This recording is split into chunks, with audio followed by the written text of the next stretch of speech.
নমস্কার, কেমন আছো সবাই? সহজ জীবনের রান্নাঘরের আরও একটি ব্লগে তোমাদের স্বাগত জানাই। খুব অবাক হলে সবাই শুনে আমি এতদিন আপনি করেই আমি ইন্ট্রোটা দিতাম, কিন্তু আজকে হঠাৎ তুমি কেন, তাই তো? তো এটা সবাই ভাবছো, কারণটা হলো আমার ইউটিউবের 1 বছর হয়ে গেল। আমি এতদিন কিন্তু আপনি আপনি করেই বা আপনারা করেই কিন্তু আমি কথা বলতাম, কিন্তু আমার কেন যেন অনেক দিন থেকে মনে হচ্ছে আপনি বলাটা না বন্ধ করব, কিন্তু কিছুতেই না করতে পারছিলাম না। আর এটাও ভাবছিলাম যে না, আমার যখন মন চাইছে বা আমার ইচ্ছে হচ্ছে তোমাদের সকলকে আমি তুমি বলেই বলবো, যেহেতু তোমরা আমার বন্ধু এবং খুব কাছের। আর আমি যেহেতু ইউটিউবটা শুরু করেছি, এখানে কিন্তু আমার ছোট ছোট করে এখন কিন্তু অনেকটাই কিন্তু বন্ধু মানে হয়ে গেছে। তো ভাবছি সবাই যখন আমার বন্ধু, তো সেখানে ছোট বড় সবাই রয়েছে, তাই এতদিন আপনি আপনি করে বলতাম, কেন যেন একটা কাছের ভাব আসছে না আমার মনে। আপন তো অবশ্যই সকলেই, কিন্তু তবুও আমি চাইছি যে আজকের ভিডিও থেকে আমি তোমাদের সকলকে তুমি বলেই সম্বোধন করব। এতে তোমরা খুশি হবা কি না আমার জানা নেই। যদি আমার কিছু ভুল হয়ে থাকে তাহলে তোমরা সবাই আমাকে ক্ষমা করে দিও, কিন্তু আজকের ভিডিও থেকে আমি তুমি বলে সম্বোধন করব।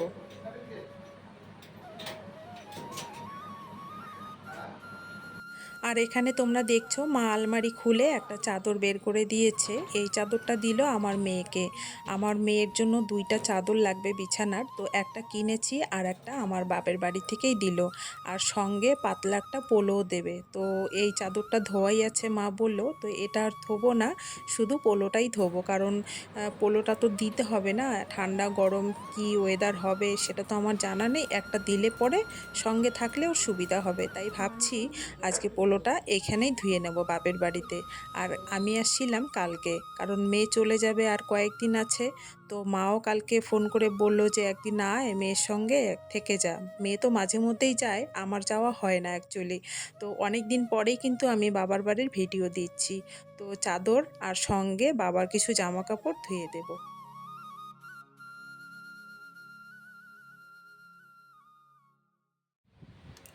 যা মুখ ধুচ্ছে যা। কি এক চুমুক নিয়ে পড়ে আসছিস? আগে মুখটা ধো। তোমার আমাদের বাড়ির চাবিটা নিয়ে হ্যাঁ করবো তিনটে বলে আমি শান্তি দেখছি যে 3টা চুম্বক না লাগালে কি খুলে যাবে জানো। জানি। দেখো করে দেখো। যাও যাও যাও, তুমি যাও এখন যাও। পরে পরে পরে তুমি আগে যাও মুখ ধো। মুখ ধো। মারা উঠেছে অনেক সকালে, ওদের চা খাওয়া হয়ে গেছে, আর আমরা একটু দেরি করেই উঠেছি জন্যই আমাদের চা খাওয়াটা দেরি হচ্ছে। আর বাবার বাড়ি বলতে জিনিসটা মানে কি বলবো, ছোটোবেলার থেকেই যেটা নিজের বাড়ি ছিল এখন সেটাকে বাপের বাড়ি বলতে হয়। আমাদের সত্যি মেয়েদের কোনো বাড়িই নেই, তাই না? কত বড় রসুন! এগুলা মাংসের জন্য, এগুলা আলু। আর এগুলা কি ছোট মাছ দিয়ে করবে? এটা দিয়ে না ছেঁকা সেই লাগে, সেই লাগে।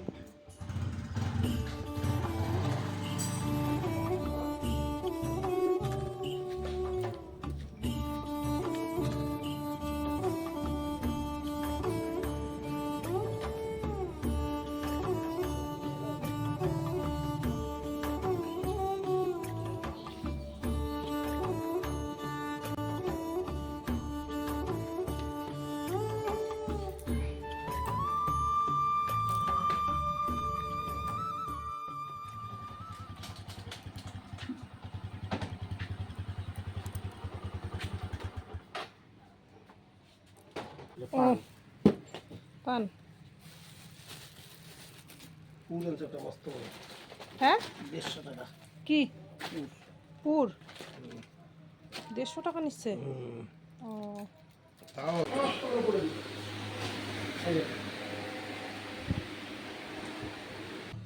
বন্ধুরা, হ্যাঁ আমার বাবা ফোন নিয়ে আসছে। হ্যাঁ। আর কি কোন এইটা কেমন করে কাটবো, কেমন করে রান্না করবো, হ্যাঁ বর্ষার শেষ। আমরা পুর রান্দির পাই না নাকি? হ্যাঁ, আমিও পাই, তুইও পাস। হ্যাঁ হ্যাঁ, কিন্তু পুরো আন্দবু ঝাল বেশি দিস না, পুরো ঝাল ভালো লাগে না। আমরা ঝাল দিয়ে খামো। নাম ঝাল পছন্দ। মোল্লা নামে থুইয়া, তোল্লা ধুইয়া খাইস মোল্লা উঠিয়ে নামে থুইয়া তুই ইয়ে দেশ ঝাল, সেটা কয়া। কিন্তু পুরের তরকারি হচ্ছে মাংসের মতন, ঝালে লবণে না, করকরা, এত ঝাল তাহলেই খাওয়া ভালো যায় লাগে। না। আসলে বন্ধুরা, আমার বাড়ি আসার কারণ হলো আমার বাবার শরীরটা ভালো না। তোমরা তো এর আগেও দেখেছো, অনেকবার বলতে কি ৩-৪ বার ব্যাঙ্গালোরে গেছে, সম্ভবত আবার যাবে। তো কয়েকদিন থেকেই ফোনে মানে বুঝতে পারছি যে শরীরটা ভালো না, কারণ প্রত্যেক দিন বাবা আমাকে রাত্রেবেলা ফোন করবেই। আমি কম করি, কারণ আমি একটু ব্যস্ত থাকি জন্যই বাবা প্রতিদিন ফোন করে আমাকে। তো কয়েকদিন থেকে গলার আওয়াজ শুনেই বুঝতে পারছি, বা বাবাও বলছে শরীরটা ভালো না, হয়তো বাইরে যাবে আবারও। তাই ভাবলাম যে না, একটা দিন ছেলের আজকে ছুটি আছে স্কুলে, তো থেকেই আসি। আর বাবা একটু বাচ্চাদের মতো করে সব সময়, মানে ছেলে মেয়ে নাতিপুতি সবাই ঘরে থাকবে, তাহলে শরীরটা এমনিতেই ভালো হয়ে যাবে। তো এই জন্যেই বাবার জন্যই আর কি আসা। আজকে আমরা সারাদিন আছি না, বেশ একটু চনমনে হয়ে গেছে। আর পাকা চাল কুমড়া রান্না হয়ে গেছে, আর বাবাকে এখন আমি দিচ্ছি টেস্ট করার জন্য। কি বলে বাবা, দেখো। বাবা, এই যে, তুই খাবি? কি? তুই খাবি? এখান থেকে হবে। আমি খাবো না, দাদু খাবে। হ্যাঁ আমি খাবো না, কষানো মাংস তো। ভালো না। আমি খাবো না, একটু নেই, তুমি খাও। ঝালও খাইতে পারবে না। কি গন্ধ দেখ। আর দিদি খেলেও বলবে না, খাবো না তাহলে।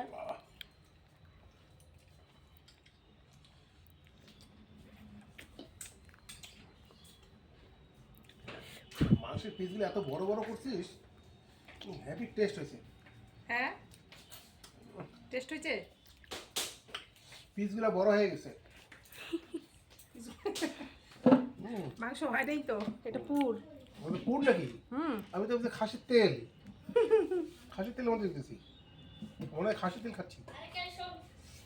ও প্রচন্ড গরম, খাওয়া যাচ্ছে না। না, হয়েছে কেমন? হয়েছে। ভালো হয়েছে। আহ, ঝাল খাসির মিষ্টি তেল ঠিক আছে, আছে? ঝাল মিষ্টি টক সব ঠিক আছে।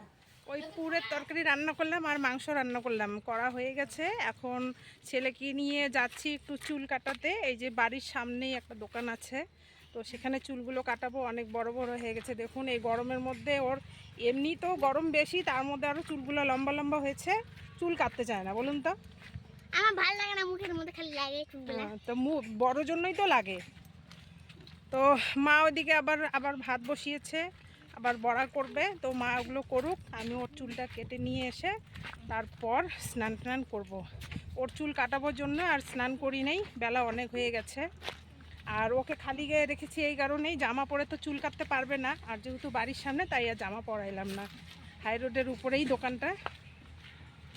তো আজকে বন্ধুরা না চলুন। ভীষণ গরম পড়ছে, ভীষণ, মানে বলার মতো নয়, এতটাই গরম।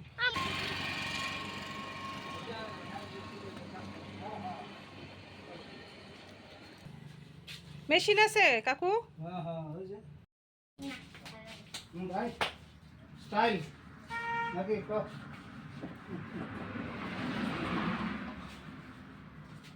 আরে বুড়িটা নিয়ে আইতে তাও তো হইতো। বুড়িটা আলা কোন কাটিং চায়। বলো, বুড়িটা রান্না করতেছে।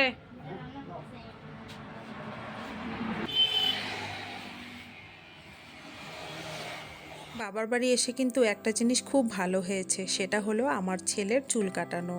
আমার বাড়ির ওখানেই একটা সেলুন আছে, ওখানে খুব ভালো চুল কাটে, কিন্তু এতটাই ভিড় থাকে আর সারা সপ্তাহ না খোলে না। রবিবার দিন গেছিলাম ছেলেকে নিয়ে, কিন্তু বন্ধ ছিল জন্যই চুলটা আর কাটাতে পারিনি। আর আজকে যেহেতু ছেলে এখানেই আছে বাবার বাড়িতে, আর এখানে একটা সেলুন আছে জন্যই আমি আজকে চুলটা কাটিয়ে নিয়েই বাড়িতে যাব। তো আজকের ভিডিওটা এখানেই শেষ করলাম বন্ধুরা। সবাই তোমরা ভালো থেকো, আর ব্লগটা কেমন লাগলো সেটা কমেন্ট করে জানিও। সবাই ভালো থেকো, সুস্থ থেকো। দেখা হচ্ছে শিগগিরই পরের কোনো ব্লগে।